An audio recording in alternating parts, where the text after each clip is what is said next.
So I've been a little slack lately with the filming, but we're back on the Jackaroo. And we're putting in some Polyair airbag springs, as you can see. So I actually am not fitting the bags because my driveway is terrible, and I can't really jack the car up on this driveway. That's alright, my mechanic's going to put those in. I am going to be installing though the valves and the hosing and split tubing it all, so it can take some heat.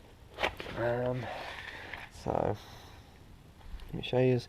That's one of my little valves, as you see. I'm mounting them just up under here, so tucked away right up under there, so you don't really see them. There we go, there's the two valves under there, which even from sitting on the floor aren't really noticeable. And if you stand up more than, I don't know, I'm about a metre away, 2 feet up, you won't see them. So that's good. They're just two little black things there. Anyway, so now what I'm going to do is have the tubing go together with the thick split tube on it for about probably that far, and then it'll split off to two separate pieces with the thinner split tube on them. Already short bump stop for the Jackaroo. Cut down.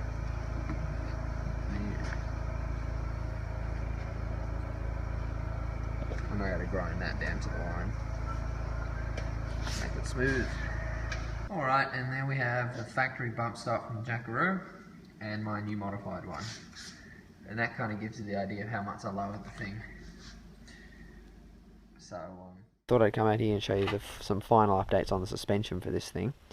So after I showed you the actual video where I'd lowered it, the shocks that were in there were just crap. They were shortened shocks, but they were not strong enough.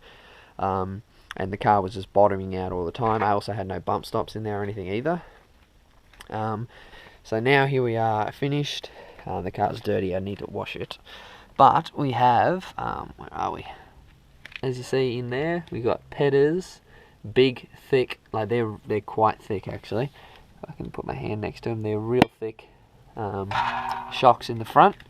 So you got the big Pedders shocks in the front. Now they're awesome.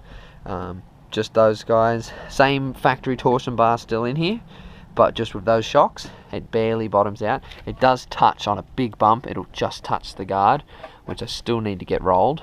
But it only just touches. It's like a real quick touch. Nothing I'm worried about. As for the rear, it's sitting on a slope at the moment, so it's kind of that way. So I've got this opened. But as for the rear, we now have Munro shocks in there, the biggest ones we could get again as far as fatness and this height though, and strength obviously, you know, big solid thick ones. We also have bump stops, as you can see them on the top there. Let me get my other hand in there. So these are the bump stops that I made. They're Nuethane ones that I cut down so that it actually has them, although I think it's hit once since I put the bags in. And then you got Big Kings, you got Pedders springs in there as well. With the Polyair airbags as well now, and yeah, so everything's all hooked up in the back. If I get under here, should give you a good idea, good view. As you see, it's a big fat shock, Polyair bags with about 15 psi in them.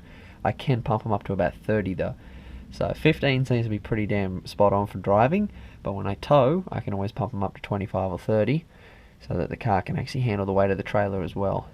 So bump stops, Polyair, so they're the same springs I had when I first lowered it.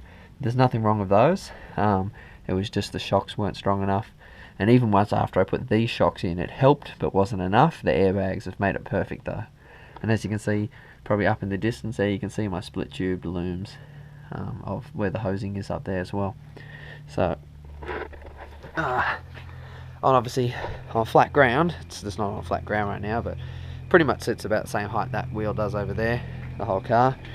The airbags with 15, by the way, doesn't lift the car up, maybe about half a centimetre. There's just my two valves there. Yeah, it probably lifts the car now about that much higher than it was sitting without the bags, or when the bags are deflated, but not much at all at 15. As I said, at 25 or 30 it'll probably lift the car up a bit, but that's fine because it'll only be when I'm towing the trailer. So anyway, I just wanted to give you that suspension update.